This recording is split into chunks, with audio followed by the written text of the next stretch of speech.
Plenty of people queued up for questions in the time we have left. We were going to start with the gentleman over there. It's Jasper Simons with Thomson Reuters. So a question for Kathy. I like the extension of measurement to impact, but there's one thing that I wasn't sure of if I understood it correctly. You mentioned that it allows you to make sure that you reach the right people. I always thought that what you measure is more the quantitative impact through alt metrics. Through numbers and aggregate sort of impact, not the right people. Could you clarify that? Sorry, David, could you repeat the question from the audience member? I couldn't hear them very well. Oh, there we go. Oh, thank you. The question was that with metrics, he thought that we only really track quantitative information and not really provide information about who is looking at the work.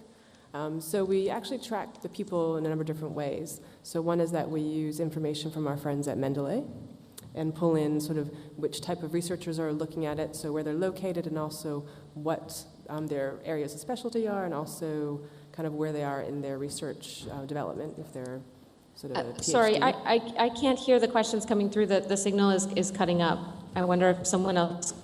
Sorry, Erin, that one I think was for Kathy anyway, but we will try and keep you updated if it's for you specifically. Sorry that you can't hear us very well. the signal is cutting out. On the phone number that I gave you?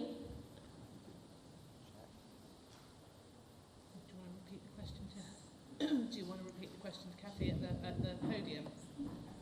Do you want to repeat the question to Kathy at the podium?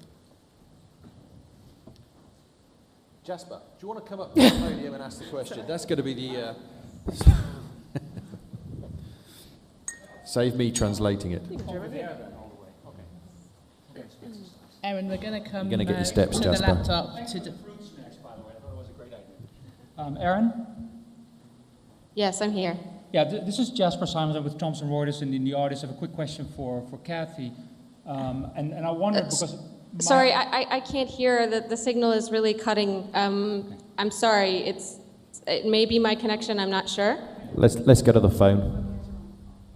Well, but I don't want to hold that up either. I think that your answer that you can drill down in the metrics. Yeah, so you can see people through Mendeley and Twitter. You can see the different regions of people where they're coming from, and also just in blogs, you can go through sort of profiles and then drill in more. Okay, we had two people over to my left who had questions. It's definitely...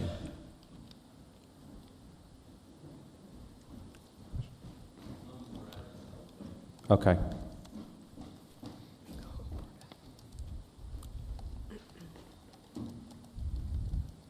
This is actually a question for William.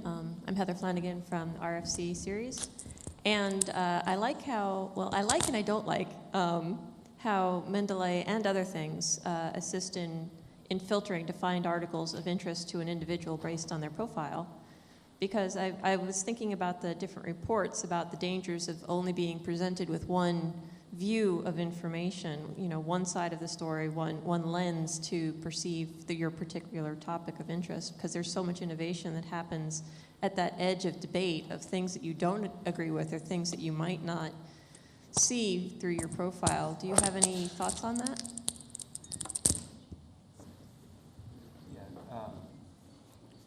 Is this on? Yeah, it sounds like it. Okay. So there's two things that generally come up when you talk about recommendation and algorithmic discovery in general. And this one thing is this concept of the filter bubble. And if you aren't careful to curate your sources and expand them, sometimes you can get you can limit your worldview and not have that level of serendipitous discovery.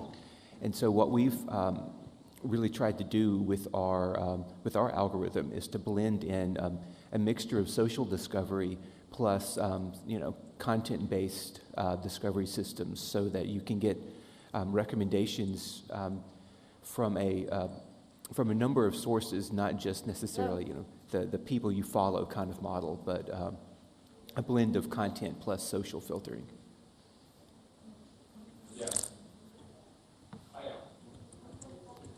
Okay, do we have Erin? Nothing. Okay. Ask the question. I'm going to see if you've got a different question. You've got a backup question? Okay. Okay. All right. Yeah. Hey, so Phil Jones from Digital Science. So I really like your example of the NASA aberrant data that they published about cyanide uptaking bacteria. So one of the things that really struck me about that at the time is that they took that very high-handed attitude towards blogs, yet at the same time they announced those findings at a press conference. And it was one of a number of very high-profile science by press conference disasters. You know, the Andrew Wakefield was another one, which was just announced at a press conference without the benefit of peer review, without proper review going on. So my thought about that is the need for a more rapid form of scientific communication when people get very excited about findings, and the fact that that hasn't been available through traditional scholarly communication has kind of created this almost kind of leakage into things like press conferences, which really aren't working very well. So does the rapidity of blogs allow perhaps the scientific community to meet that need in a way that's going to be more healthy than calling a press conference and announcing your poorly thought out findings to the world? I feel like that wasn't so much a question but a statement.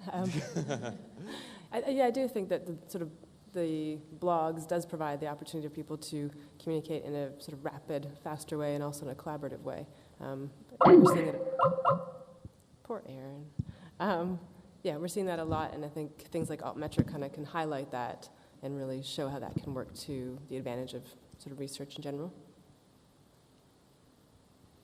Okay, we've got time probably for one more question. If we've got a hand up over there. Run.